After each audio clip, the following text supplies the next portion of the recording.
여기 한국인과 결혼하여 한국 국적을 취득하게 되었다는 유럽 출신 여성이 있습니다. 그런데 그녀는 한국 국적으로 첫 해외여행을 가다가 입국 심사관에게 충격적인 대우를 받고 말았다고 하는데요. 한국의 여권 파워는 전 세계 2위로 한국 여권을 가진 사람이 외국에서 불친절한 대우를 받기는 정말 쉽지 않을 텐데 그렇다면 그녀에게는 대체 무슨 일이 있었던 걸까요? 안녕하세요. 저는 아르메니아 출신의 틸다라고 합니다. 저는 제 나라를 사랑하고 조국의 역사에 대해 매우 자부심이 있었지만 제가 더 넓은 세상을 경험할수록 좌절감과 무력감을 느껴야만 했는데요. 아무래도 그러한 좌절감은 제가 고등학교를 졸업하자마자 독일로 유학 갔을 때 처음 느낀 것 같습니다. 독일인들을 포함한 많은 사람들은 아르메니아가 나라인 줄도 모르는 경우가 많았거든요. 심지어 같은 유럽인들조차 아르메니아가 유럽에 속해 있다는 것을 모르더라고요. 그리고 이러한 냉혹한 현실을 깨닫을수록 제 한국에 대한 사랑과 존경심은 점점 불타오르곤 했어요. 사실 저는 아르메니아 국가장학생으로 선발된 덕분에 무료로 독일 대학교에서 공부할 수 있게 돼서 독일로 간 건데요. 만약 제게 선택의 자유가 있었다면 저는 뒤도 돌아보지 않고 한국으로의 유학을 선택했을 만큼 한국을 사랑하고 있답니다. 제가 한국을 좋아하는 이유는 간단합니다. 한국은 아르메니아보다도 훨씬 가난한 국가였음에도 단숨에 경제대국이자 엄청난 선진국으로 올라선 대단한 나라이기 때문이죠. 이들은 인구수가 많은 것도 아니고 자원이 풍부한 국가도 아닌데 어떻게 이런 단기간 만에 대성공을 거둘 수 있었던 건지 저는 한국이 너무나도 존경스러우면서도 궁금했죠. 그리고 이러한 한국에 대한 호기심은 저뿐만 아니라 모든 아르메니아 사람들이 공통적으로 가지곤 하는데요. 한국의 기적과도 같은 경제 발전사는 아르메니아의 어르신들조차 전부 알고 있거든요. 하지만 결론적으로 저는 한국으로 여행조차 갈 수가 없었습니다. 한국은 아르메니아와 너무도 격차가 큰 선진국이기 때문에 저는 한국의 물가를 도저히 감당할 수가 없었고 한국행 비행기 값도 너무나도 비쌌거든요. 국가의 지원 덕분에 겨우 독일 유학을 이어나가고 있는 제 입장에서는 한국은 그저 꿈의 나라일 뿐인 거였죠. 그리고 조금 이상하게 들릴 수도 있겠지만 제게 있어서 한국인들이 그 무엇보다 부러운 점은 따로 있었습니다. 그건 바로 한국은 높은 국격을 가졌고 세계적인 여권 파워를 갖고 있기 때문이죠. 사실 아르메니아는 유럽 국가들 중에서도 거의 가장 낮은 수준의 여권 파워를 보여주고 있는데요. 그래서 저는 독일에 입국할 때마다 항상 불쾌하고 자존심 상하는 대우를 받아야만 했습니다. 독일인 입국 심사관들은 다른 유럽 선진국 출신의 사람들에게는 미소를 지어주며 농담까지 건네며 긴장을 풀어주곤 했지만 제 아르메니아 여권을 본 순간부터는 바로 표정이 급변하곤 했거든요. 이들은 거의 막무가내식으로 저를 테러범이나 약물 유통업자로 의심하기 시작했고 독일에 온 속셈이 뭐냐며 거의 범죄자 취급을 하곤 했죠. 심지어 독일의 입국 심사관 중에는 제가 아직까지 얼굴을 기억할 정도로 정말 최악인 놈이 있는데요. 그는 제게 속옷 안에 뭔가를 숨긴 것 아니냐며 노골적으로 만져댔고 아무래도 의심스럽다며 바지를 벗어서 안쪽을 더 보자며 온갖 추악한 짓을 해대더군요. 물론 공항 규정이 그렇다면 당연히 따라야겠죠. 그러나 그는 남자 아르메니아인이나 서유럽 선진국 출신의 사람들에게는 이러한 패다운 검사를 실시하지 않으면서 저 같은 만만한 국가의 여성들에게만 수치스러운 검사를 실시했다는 것입니다. 또한 그는 온갖 희롱성 발언을 서슴지 않으며 제게 굴욕감을 안겨줬는데요. 저는 국적 하나 때문에 이런 형편없는 취급을 당하는 것을 알면서도 혹여라도 그가 입국을 거부해버려서 학교를 못 가게 되는 불상사가 일어날까봐 고분고분 그의 말을 따라야 했죠.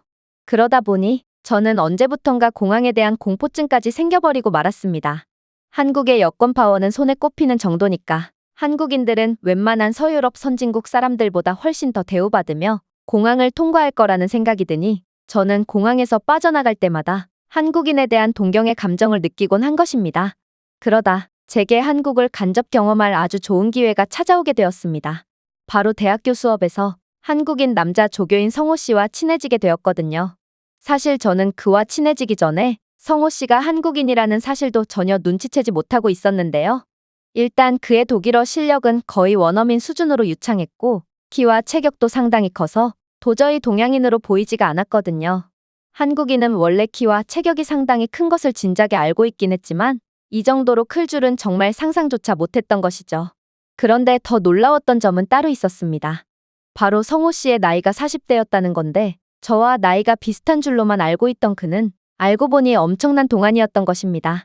아무튼 저는 성호 씨와 함께 다니는 일이 많아졌는데 그가 위기 상황을 헤쳐나가는 장면은 정말 인상적이었어요. 독일인들은 매우 점잖은 이미지가 있지만 실상은 동양인들을 대놓고 차별하고 심지어 같은 백인이지만 외모가 독일인이 아닌 저를 보고 동유럽으로 다시 돌아가라며 은근히 차별을 가하곤 했죠.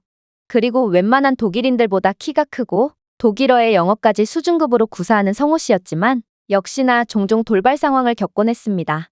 한 번은 동양인을 무시하는 독일 남자 학부생 2명이 성호 씨에게 시비를 걸어왔는데요. 저는 이러한 차별의 상황에 괜히 내 나라가 가난해서 그럴 거야 라며 모든 일을 제 탓으로 돌리곤 했고 이 상황을 벗어나기 위해 그저 도망가곤 했습니다. 하지만 한국인은 전혀 달랐어요. 성호 씨는 수준급의 독일어를 구사하며 그들을 완전히 박살냈고 심지어 영어까지 섞었으며 그들의 자존심을 짓뭉개버렸죠. 그러나 그들은 말문이 막혀 얼굴이 새빨개지면서도 동양인의 범주를 넘어선 신체를 가진 한국인에게 감히 덤벼들 수가 없었고 결국 씩씩대며 도망가 버리더라고요. 독일 관광지 내의 수많은 호객꾼들과 사기꾼들에게도 마찬가지였어요. 저는 이러한 상황에 맞선다는 생각 자체를 못했지만 한국인 성호 씨는 불합리한 상황에 절대로 굴복하지 않았고 정면 돌파함으로써 상황을 벗어났거든요. 저는 제 무기력한 과거들이 떠올라 부끄러워지기도 하면서 이러한 화끈한 기질을 갖고 있는 성호 씨가 너무나도 멋있었어요. 그러나 성호 씨는 제가 그를 우러러볼 때마다 늘 침착하게 한국인은 원래 그렇다는 말을 건네더라고요. 저뿐만 아니라 한국인들은 원래 불합리한 상황에 굴복하거나 무릎 꿇지 않습니다. 한국인들은 어떤 안 좋은 상황이 닥치더라도 이가 없으면 잇몸으로라도 노력해서 언제나 위기를 극복해내죠. 저희 부모님 세대와 조부모님 세대도 그랬습니다. 세계 그 누구도 한국이라는 나라를 알아주지 않고 무시와 핍박을 일삼았을 때도 저희의 선배님들은 말도 안 통하는 외국에서 광부일, 건설일, 간호사 일을 하시며 조국 발전에 기여하셨거든요. 그야말로 아무것도 몰라도 용기 있게 가서 부딪힌 거죠. 그분들 덕에 지금의 한국이 잘 살게 된 거고 심지어 저는 운 좋게 그분들보다 좋은 환경에서 태어나 독일어까지 공부한 채로 이곳에 왔는데 그런 제가 아무 말도 못하고 당하고만 있는다면 그건 한국의 선배님들 얼굴에 먹칠하는 꼴입니다. 저는 한국인들의 정신이 무척이나 존경스러웠습니다. 그리고 한국이 괜히 잘 살게 된 것이 아니구나 싶었죠. 그렇게 저와 성호 씨 사이는 점점 더 가까워졌고 결국 교제한 지 6개월 만에 결혼까지 하게 되었습니다. 또한 마침 성호 씨는 대학원 졸업을 하게 되었는데 그는 제게 선택지 몇 개를 주더라고요. 그건 바로 독일에서의 학업을 마칠지 아니면 그렇게나 제가 원하던 한국 대학교로의 국제 편입을 통해 학업을 이어나갈지였습니다. 저는 정말 깜짝 놀랄 수밖에 없었는데요.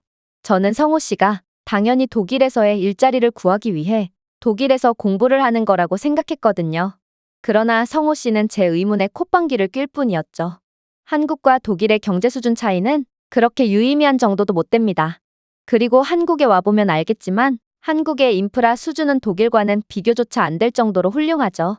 한국에서 일해도 충분히 독일에서 일하는 것 이상으로 많은 돈을 벌 수 있기에 한국인들은 개인적인 성취를 위해 유럽으로 가는 거지 취업을 위해 가는 게 아닙니다.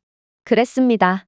한국은 이미 유럽 최고의 경제대국인 독일과 비교해도 손색없는 세계 최고의 경제대국 반열에 올라섰던 것이었죠. 그렇게 저는 망설임 없이 한국행을 선택했고 역시나 한국은 제게 놀라운 모습만을 보여주더라고요. 일단 공중화장실부터가 그랬습니다. 유럽 최고의 선진국이라고 불리는 독일이지만 실상은 유료 공중화장실조차 거의 보이지가 않고 변기 커버조차 없는 변기에 손을 씻을 물조차 안 나오는 게 현실이거든요.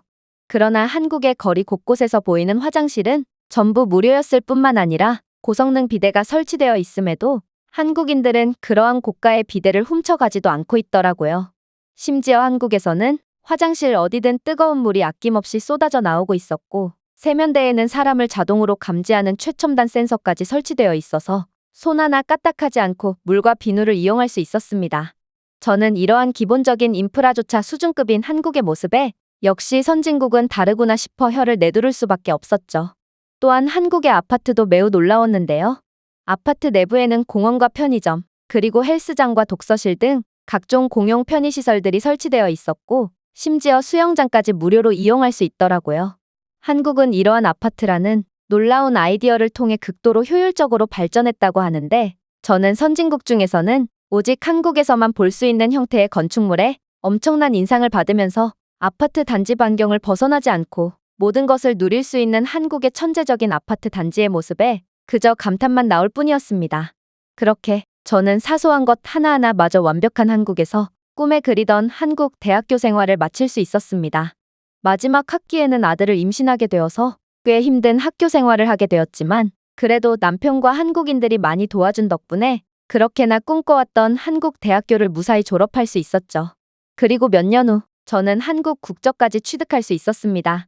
평생을 선망해왔던 한국인이 되다니 정말 한국 국적을 받았을 때의 그 감정은 말로 표현할 수가 없을 정도로 기쁘고 벅차올랐는데요. 그리고 남편은 한국인이 된 저를 축하해주면서 저보고 아들은 시부모님 댁에 잠시 맡겨두고 저희가 처음 만났던 독일의 대학교로 축하 여행이나 가지 않겠냐고 제안해 오더라고요. 이건 정말 낭만적인 아이디어였고 저는 그의 제안을 곧바로 받아들였습니다. 그런데 뭔가 이상했어요. 남편은 여행이 한 달밖에 안 남았음에도 너무나도 여유가 넘쳤거든요. 아르메니아 사람들은 해외로 가려면 반드시 통장 잔고나 월급 명세서 등 각종 인적사항에 대한 자료들을 준비해 놓아야 하고 이러한 서류들을 전부 발급받으려면 몇 달은 걸리기 때문에 미리미리 준비를 해놓아야 하는데요. 그런데 남편은 마치 국내 여행을 다녀오려는 것처럼 아무런 준비도 하지 않았고 시간은 계속해서 흘러만 갔습니다. 결국 참다 못한 저는 남편에게 무슨 준비라도 해야 하는 거 아니냐고 물었는데요. 그러자 남편은 이내 충격적인 대답을 해오더군요. 틸다, 그게 무슨 소리야? 한국인들은 해외여행을 갈 때 아무런 준비도 하지 않아도 돼. 한국 여권 파워는 전 세계 2위고 북한과 중국 정도를 제외하면 모든 나라들을 비자 없이도 여행할 수 있거든. 그리고 너도 이젠 한국인이잖아. 한국인들은 해외여행을 마치 국내 여행하듯 편안하게 다녀올 수 있으니 너도 이젠 여유를 즐기는 편이 어때? 그랬습니다. 저는 분명 한국의 여권 파워를 매우 부러워했음에도 이러한 현실이 실감이 안 나서 실수를 했던 것이죠.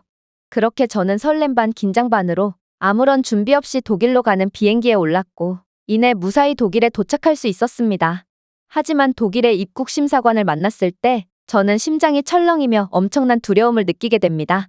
왜냐하면 그는 제게 성적인 행동을 일삼았던 그 독일 입국 심사관이었거든요. 그리고 그 또한 제 얼굴을 기억하고 있는지 저를 보고 입맛을 다시며 강압적인 태도를 보이더라고요. 이봐, 당신은 딱 봐도 한국인이 아닌데 이 여권은 어디서 난 거야? 그리고 당신은 낯이 꽤 익은데 아르메니아 출신이었나? 당신 아무래도 수상하니 일단 바지부터 내려봐. 그는 제게 이런 형편없는 대우를 할 자격이 없었음에도 이미 트라우마에 사로잡힌 저는 그에게 아무런 저항을 할 수가 없었습니다. 그런데 그렇게 그의 말대로 행동하려던 그 순간 진작에 입국 심사를 마친 남편이 입국 심사관 쪽으로 다가와서 충격적인 말을 건네는 거 아니겠어요? 이 여성은 제 아내입니다. 그녀는 한국인인 저와 결혼을 해서 한국 여권을 얻게 된 거죠. 그런데 당신의 태도가 이상하군요. 펫다운 검사는 명확한 사유가 있을 경우 매우 제한적으로 실시하는 검사일 뿐더러 저는 한국인이 이렇게나 늦게 입국 심사가 완료되는 경우는 단 한 번도 본 적이 없습니다.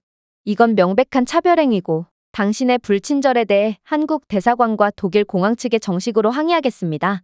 그러자 그렇게나 엄해 보였던 독일인 입국 심사관은 그야말로 겁먹은 새끼 강아지처럼 눈망울이 순해지더니 이내 떨리는 목소리로 말을 더듬기 시작했어요. 아, 한국인이시군요. 저도 무척이나 한국을 좋아한답니다. 저희 딸도 케이팝에 푹 빠져 있고 아내는 한국 드라마 없이는 단 하루도 못 살죠. 제 실수에 대해 사죄하겠으니 부디 너그러이 용서해 주세요.